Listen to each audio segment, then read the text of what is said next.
अगर पूरे विश्व के अंदर, साहब कबीर ने कहा, झगड़ा एक बरो हो राजा राम, जो निर्वारे सो निर्वाण।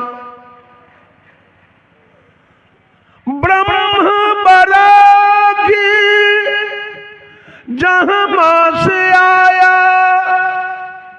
वेद बरागी जिन उपजाया। ई मन बरा कि जही मन माना, राम बरागी राम ही जाना। भर में कबीरा फिरे उदास, तीरथ बरागी तीर्थ के दास। साहब कबीर कहते हैं, दुनिया के लोग, झगड़ा एक बरो हो राजा राम। सदगुरु कबीर ने राजा किसको कहा? इस धरती तल पर सबसे श्रेष्ठ प्राणी कौन है? मानव। मानव को सदगुरु कबीर ने राजा कह के पुकारा है। सारा अधिकार तुम्हारे हाथ में है, इसलिए मनुष्य को कबीर साहब ने राजा कहा। 4 प्रकार के जीव धरती तल पर निवास करते हैं। इसी को परोक्ष रूप से हम 84 कहते हैं। 4 माने 4 और राशि माने खानी। अंडज, पिंडज, उष्मज और मानव, यही 4 प्राणी हैं। अब इनकी निश्चित जनसंख्या क्या है वो हम नहीं जानते हैं, बहुत गवैया लोग जानता है। इस चारों में मानव श्रेष्ठ है। आपको सदगुरु कबीर ने राजा कह के पुकारा है। झगड़ा एक बरो हो राजा राम। ओ राजा, इस धरती तल पर, इस अवनी तल पर एक बहुत बड़ा झगड़ा लग गया। क्या लगा है? कबीर को छोड़कर और बुद्ध को छोड़कर जितने धर्म धुरंधर लोग हुए, जितने धर्माधिकारी लोग हुए, जितने धर्म के ठेकेदार लोग हुए, जितने धर्म के प्रवर्तक लोग हुए, सबने ये निश्चित कर दिया कि मानव से अलग, जीव मात्र से अलग, परोक्ष में, आकाश में एक परमात्मा की सत्ता है, जिसके कृपा से पूरी सृष्टि चल रही। उसी परमात्मा के कृपा से खेती बाड़ी, बिजनेस, व्यापार, नौकरी चाकरी, माल मवेशी, बेटा बेटी, पढ़ाई लिखाई, रात दिन, अतिवृष्टि अनावृष्टि, ऋतु परिवर्तन, मन धरती तल पर जितने भी कार्य हो रहे हैं वही परोक्ष ईश्वर की कृपा से। और वो ईश्वर कैसा है? जिस ईश्वर के कृपा से सारे कार्य हो रहे हैं वो ईश्वर कैसा है? वो ईश्वर सर्वत्र है, एक तिल खाली नहीं है ईश्वर से, हर जगह है।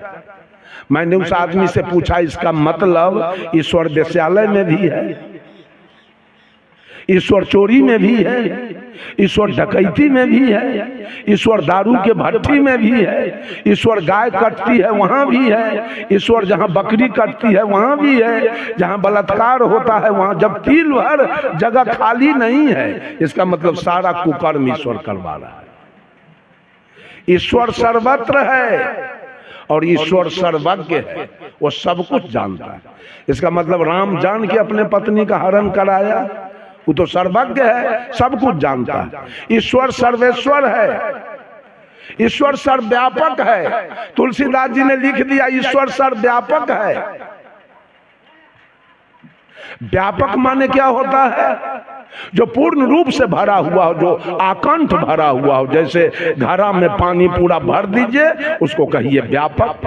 पानी व्यापक रूप से भरा हुआ है घड़ा में, तो ईश्वर इस काया में व्यापक रूप से भरा हुआ है। तो जांघ कट जाने के बाद आदमी जिंदा रहता है, हाथ कट जाने के बाद आदमी जिंदा रहता है, और गला यदि कट जाए तब रहेगा। इससे साबित होता है कि ईश्वर सर्वव्यापक नहीं है। ड्राइवर, बस चलाने वाला ड्राइवर, रेल चलाने वाला ड्राइवर पूरा गाड़ी में वही व्यापक रूप से भरा रहता है कि ड्राइवर किसी एक सीट पर बैठ के बस को हाँकता है, पूरे बस में यात्री बैठा रहता है। उसी प्रकार से परमात्मा की सत्ता काया के किसी एक बिंदु पर बैठ करके ये काया को चला रहा है। वो व्यापक नहीं है। परमात्मा सर्वत्र नहीं है, परमात्मा सर्वज्ञ नहीं है, परमात्मा सर्वेश्वर नहीं है, परमात्मा सर्वव्यापक नहीं है, परमात्मा सर्वगुण संपन्न नहीं है, परमात्मा सर्वशक्तिमान नहीं है, परमात्मा सर्वांतर्यामी नहीं है, परमात्मा सार्वभौम सत्ता संपन्न नहीं है। ये गद्दार लोगों ने इस बात को बोला है। परमात्मा कहीं बाहर में है ही नहीं तो सर्वशक्तिमान कैसे होगा, वो सर्वगुण संपन्न कैसे होगा। और परमात्मा अगर सर्वशक्तिमान है तो सीता के हरण क्यों हुआ। परमात्मा जब सर्वशक्तिमान है तो 16वीं शताब्दी में मोहम्मद गजनी जब सोमनाथ के मंदिर पर चढ़ाई किया, वहां के लोगों ने पंडा पुजारी से कहा कि तैयार हो जाइए, मोहम्मद गजनी आ रहा है लूटने के लिए। परमात्मा, वो पंडा पुजारी कहा कि आप चुप हो जाइए, परमात्मा में उतना शक्ति है कि मोहम्मद गजनी से फरियाद लेगा। परिणाम हुआ कि पूरा देवी देवता दुर्गा काली के नाक कान चीर के सब सोना चांदी निकाल के मोहम्मद गजनी चला गया और परमात्मा आपका देखता रह गया। जब 1392 ईस्वी में तैमूर लंग 99,000 सेना लेकर आया और दिल्ली के लाल किला पर चढ़ाई किया, 1 लाख हिंदू का सर काट करके और लाल किला पर बैठ के ईद का नमाज पढ़ाऊ। कहां गए आपके भगवान, कहां बैठे थे। 1 लाख हिंदू का गला कट गया, उड़ा दिया। तैमूर लंग कहां गए थे भगवान उस समय। ये सारे लोग हनुमान के लड्डू खाने वाले हैं, हनुमान के लड्डू खा रहे हैं। एक पंडित जी थे, एक मौलवी जी थे, एक पादरी जी थे और एक जादव जी थे। चारों में दोस्ती हो गई। यही सोनपुर मेला लगा हुआ था। चारों दोस्त कहीं घूम रहे थे, एक दिमाग में बात आई कि भाई सोनपुर मेला लगा है, चलिए हम लोग देखें। चल दिया। उस समय गाड़ी घोड़ा नहीं थी, पांव पैदल चल दिया चारों। सोनपुर आते आते कोन्हारा घाट 9-10 बज गया रात। पंडित जी ने कहा कि अभी हम लोग अब उस पार हरिहर क्षेत्र नहीं जा पाएंगे, रात्रि विश्राम करो यहीं कोन्हारा में।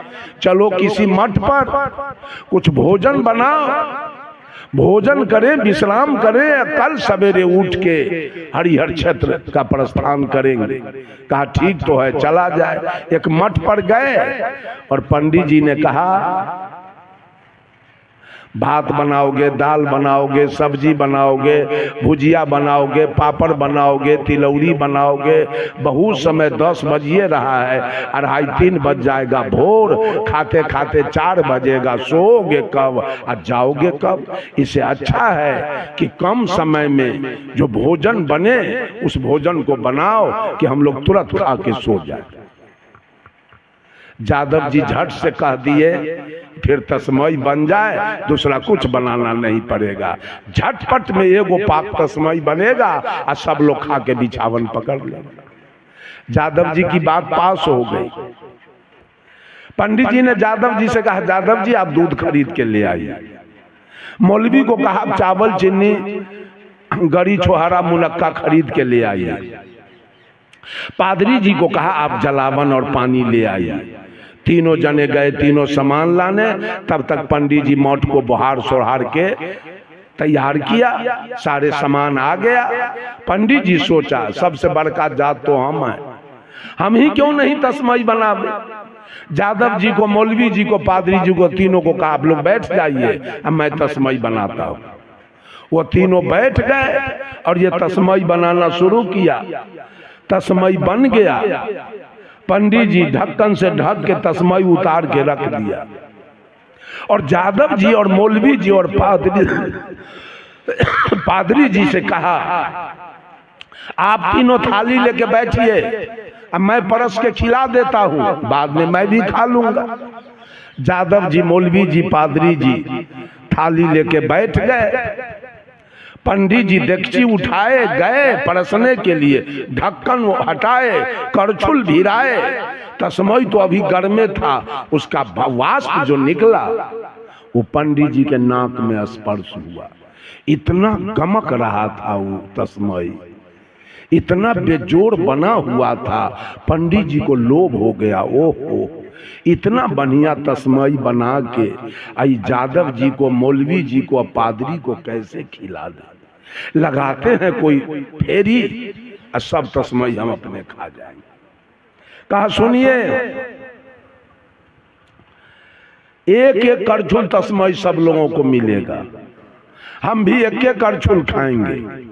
सारा तस्मई स्टॉक पर हम सीका पर रख देते हैं। कल भोरे उठ के जो सबसे बढ़िया सपना दिखाएगा वही सारा तस्मई खाएगा। एक एक करछुल तस्मई जादव जी को, मौलवी जी को, पादरी जी को मिला। तीनों खा के उठ गए। पंडित जी भी एक एक करछुल खाए। चारों चले गए बिछावन पर। पंडित जी सो गए, पादरी जी सो गए, मौलवी जी सो गए, और जादव जी को तो एक करछुल से कुछ नहीं हुआ। ये बेचारे बिछावन पर छटर पटर कछर मच्छर कर रहे थे। जादव जी को नींदे नहीं आ रही थी। 12 बज गया रात, जादव जी छटर पटर करते रह गए। जब 12 बज गया रात, नींद नहीं आई, तो जादव जी उठे और सीका पर से डेगची उतारे और पूरा डेगची के तस्मई वृंदावन बिहारी लाल पूरा तस्मई खा गए। और खलिया डेगची फिर सीका पर रख के ढक्कन से ढक के पेट भर गया। आलस आने लगी। चद्दर तान के 12 बजे रात में जादव जी सो गए। और पंडित जी का अनुमान था तस्मई पर कि कब भोर हो, कब हम सपना दिखावें और तस्मई खा जाए। 2-2:30 बज गया रात। पंडित जी जग गए, चूंकि ध्यान तो था तस्मई पर। मौलवी को जगाया, मौलवी साहब आपका सपना कैसा है? मौलवी ने कहा मेरा, अरे मैं तो 5वां आसमान में अल्लाह के साथ सैर कर रहा था। पंडित जी कहे अब इससे तस्मई बचना तो मुश्किल है। अब इससे बड़ा सपना क्या होगा जो 5वां आसमान में अल्लाह के साथ सैर करे। पादरी को जगाया, बोलिए पादरी जी आपका क्या सपना है? कहा हम तो 7वां आसमान में ईसा मसीह के साथ थे। कहा ओ गया मौलवी अब फक्का में, इधर एकरो से 2 आसमान बढ़ा दिया। इस 7वां आसमान में था ईसा मसीह के साथ, तो तस्मई तो इसका हो गया, पादरी का। अब मौलवी पूछा पंडित जी से, पंडित जी और आपका सपना कैसा है? ये खड़े झूठ बोल रहा है पंडित जी। साहब कबीर कहे ब्राह्मण भक्त न वेश्या सती और सोनरा सांच न ये को। बाभन कभी भक्त नहीं हो सकता है, वो अहंकारी जात है, उछलिया है, वो बेईमान है। उसको लोग प्रणाम पंडित जी कहता है और दुनिया को पार उतारने का ठेका वो लिया। साहब कबीर कहे बाभन को कभी मुक्ति नहीं मिलेगा, और न सोनार को मिलेगा और न बनिया को मिलेगा। ये तीनों को नहीं मिलेगा। बनिया कितनो ईमानदार होगा तन का डंटी मारिए देगा। अकायत कितनो ईमानदार, ये सोनार कितनो ईमानदार होगा तो तन का चोर होबे करेगा निश्चित रूप से। क्या हुआ? पूछा आपका सपना कैसा है पंडित जी? इन्होंने क्या कहा? हरा हरी झूठ बोल गया। हम तो क्षीर सागर में थे, विष्णु हमारे सिरहन्ना में बैठे हुए थे और लक्ष्मी हमारी पैर दबा रही थी। कहा वाह, इस सब करेजा में मुक्का मार लिया। अब इससे बढ़ के सपना एक बात है, तस्मई हो गया पंडित जी के। अब पता नहीं है ये अनुमान के लड्डू खाते हैं, और यादव जी अनुभव कैले सूतल। सवेर हो गया, 7 बज गया दिन, अब यादव जी फोंप काटे। उनको कौन हड़बड़ी है, तस्मई तो गायब है, हड़बड़ी तो ये तीनों के है। 7 बजे पंडित जी देखे मौलवी वाला हिस्सा हमारा हो गया, पादरी वाला हो गया, एक हिस्सा मेरा है, तो 3 हिस्सा के मालिक हम हो गए। एक के हिस्सा का मालिक नहीं, यादव जी सोया हुआ है, इससे भी जगा के पूछ लेते हैं। एक के बेर पंगत लगाएंगे। कहा कि ओ यादव जी, ओ यादव जी, अरे जगिए, सवेरा हो गया। यादव जी उठ के बैठ गए। कहा मौलवी की तरफ से तस्मई मेरा हो गया, पादरी के तरफ से भी हो गया, और एक हिस्सा मेरा है, तो 3 हिस्सा का मालिक हम हुए ना। तो यादव जी कहा एक के हिस्सा ना आपका है। तो कहा जी आप भी अपना सपना बताइए कि हम एक के बेर पंगत लगाएंगे। यादव जी कहा पंडित जी हमारा सपना तो कहने लायक नहीं। कहा कुछ तो कहिए। कहा क्या कहें, आप सोए हुए थे, ये पादरी सोया हुआ था, ये मौलवी सोया हुआ था, ये कड़ा कड़ा मोच वाला आदमी इतना मोट के लाठी लेके आया और हमको जगाए, उठो। हम जग गए, उसका मोच देखे या लाठी तो हमारा था प्राण सूख गया देख के। हमको कहा जगा, हम कहे जी जग गए। अरे जरा देखिए उतारो ऊपर से। क्या करे, मोच के डर से, लाठी के डर से ऊपर से देखिए उतार, नीचा उतार दिए। तो हमको कहता है खाओ। हम कहा कि हम नहीं खाएंगे, चार दोस्त हैं, हम चारों का हिस्सा है, सवेर में मार हो जाएगा, हम नहीं। बैठ, खाते होगी, हम लाठी चलावे अभी। पंडित जी पेट पे हमको 1/4 में बढ़ गया, लेकिन मोच के डर से और लाठी के डर से लागल सारा तस्मई हमको खाना पड़ा। यही तो हमारा सपना है। कहा बेवकूफ कहाँ के, जिस समय मोच वाला आया, लाठी वाला आया, उस समय हम लोगों को जगा लेना चाहिए ना। यादव जी कहा आप तो कमाल की बात करते हो पंडित जी। ये मुसलमान ना 5वां आसमान में सुतल सैर कर रहा था, पादरी 7वां आसमान में था, आप क्षीर सागर में थे। अभी जगाने हम 5वां आसमान जाते कि 7वां आसमान जाते कि क्षीर सागर जाते कि डंटा खाते कि खीर खाते। इस सारा दुनिया अनुमान का लड्डू खा रहा है। भगवान पूरब में है, भगवान पश्चिम में है, भगवान उत्तर में है, भगवान दक्षिण में है, भगवान आकाश में है, भगवान धरती पर है। कहाँ कहाँ है? कबीर साहब एक महिला से पूछे, कहो रे सखी एक बात कहूं। ऐ सखी एक बात पूछ रहा हूं। क्या पूछिए? कहाँ खसम ठहरायो जी। सखी तेरा दुल्हा कहाँ रहता है? दुल्हा मीन्स परमात्मा। तेरा दुल्हा कहाँ रहता है? तेरा परमात्मा कहाँ है? तो सखी कहती है आकाश में ऊपर। कहाँ है दुल्हा? आकाश में। तो साहेब कबीर का है दुल्हा आकाश, और दुल्हन कहाँ है? दुल्हा आकाश में है, और दुल्हन कहाँ है? दुल्हा आकाश पताल में दुल्हन कैसे कछो मिटायो जी। दुल्हा हो पंजाब में और दुल्हन हो कैथोलिया में, क्या वो बाल बच्चा होगा? दुल्हा है आकाश में और दुल्हन सब है धरती पर। क्या वो काम बनने वाला है दुल्हा से? बनेगा कुछ है बनने वाला? सब आदमी गुलाम बन गया है पंडित के। ये सारे गुलाम बैठे हैं, मालिक नहीं बैठे हैं, ये सारे गुलाम बैठे हैं। ये वेद के गुलाम हैं और पंडित के गुलाम है, दोनों के गुलाम बैठे हैं। उनके बिना इनका कवित करेंगे मंच पर, खूब कबीरपंथी सब मंच पर कानून बुकनी करेगा। आज जब बेटी के विवाह होगा तो उसको बुला के लाएगा, जब बेटा का विवाह होगा तो उसको बुला के लाएगा, माँ मरेगी तो उसको बुला के लाएगा, और बाप मरेगा तो उसको बुला के। उसके बिना इसका काम नहीं चलने वाला। एक दिन हमारे गुरुजी आचार्य श्री धर्म स्वरूप साहब जीवन ज्योति केंद्र पूर्णिया कोट में उनका मठ है। वहां एक्सप्रेस गाड़ी पहले नहीं रुकती थी, अब तो रुक रही है, वहीं से खुलती है आपको जनहित पूर्णिया कोट से, जहां साहब गुरु जी का मठ है, वहीं से खुलती है आपको ये जनसेवा। जानकी भी अब वहां रुक रही है।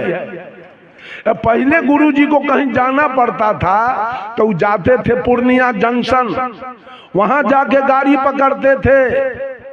साहब जी गए पूर्णिया, जाड़ा का समय था, एक संभ्रांत परिवार का बूढ़ा 80-85 बरस के, ऊनी के कुर्ता, ऊनी के बंडी, मुफलर, टोपी लगा के, चश्मा, खादी के धोती, चमड़ा वाला जूता, मोजा लगा के प्लेटफार्म पर बैठ के अखबार पढ़ रहा था। गुरु जी बैठ गए बगल में जाकर, पढ़ते पढ़ते अखबार, वो बुढ़वा एक के बेर सीट पर से उलट गया नीचे। हल्ला हो गया, क्या हुआ? मिर्गी आ गया। सब लोग दौड़ के आए, बाबा क्या हुआ, क्यों गिर गए? गिरा क्यों मालूम है? मधुबनी जिला में, सुपौल जिला में और नेपाल में घोषिन यादव की जनसंख्या बहुत ज्यादा। वो यादव को आप लोग नहीं जानते हैं, हम लोग जानते हैं। बहुत ऊंच कोटि का यादव है। उसकी पत्नी घर से नहीं निकलती है घोषिन यादव की। अब तो मजरोठो किस्नौत में ब्याह करना अब आके शुरू किया है, पहले नहीं करता था। ये घटिया किस्म के यादव है, वो जमींदार टाइप के है। अभी दरभंगा में सबसे टॉप डॉक्टर आया है, वो घोषिन यादव है, एसएन गोइत उनका टाइटल है। बनरईत, झखरईत, गोइत, कुशियत, ये अरगरिया, ठरिया, बुधनगरिया, भुसकुलिया, पगहिया, मगरदैता, गुरमैता, विराजित, एक टाइटल में विवाह नहीं करते हैं। अब बड़े बड़े उनके घर में इंजीनियर, डॉक्टर, कलेक्टर, प्रोफेसर, एक जोगिंदर गुरमैता है आपको यहाँ सुपौल जिला में। अभी 350 बीघा जमीन उनके पास जोगिंदर गुरमैता के पास है। अभी एक है मनोज की विनोद, घोषिन यादव है। उसको जब दलान बनाते हम देखे तो हमको बुझाया कि आधा किलोमीटर में पक्का का दलान बना रहा है। हम कि इतना लंबा क्यों बनाते हैं जी? कहा 350 बीघा मकई है, उसका भुट्टा कहाँ रखाएगा? इसी में रखा है। इतने धनी लोग हैं यादव लोग। वो अखबार में लिखा हुआ था कि फलाने अरगरिया का बेटा यूपीएससी कंप्लीट कर गया, वो आईएएस हो गया, कलेक्टर। ये सुन के वो बुढ़वा बेंच पर से उलट गया, इसलिए कि वो ब्राह्मण था। देखा कि यादव का बेटा यूपीएससी पास कर गया, कलेक्टर हो गया। इस दुख से उलट गया वो बेंच पर से नीचे, और उसको ही ग्वार बिलार सब खून पूजने के लिए बोला के लाता कि हमरा बाप के तन स्वर्ग भेज दीजिए, हमरा बाप के तन सतलोक भेज दीजिए। अरे उसको बस चले तो आपके बाप को 80 कुंड नरक में भेज देगा, ग्वार के सतलोक भेजेगा। इतना बुड़बक है। सोलकन को भेजता है सतलोक, अब बैकुंठ और स्वर्ग में। ये कबीरपंथी सब नहीं सुधरने देगा देश दुनिया के। बाम से भला सुधार देगा, लेकिन कबीरपंथी से नहीं सुधरने वाला।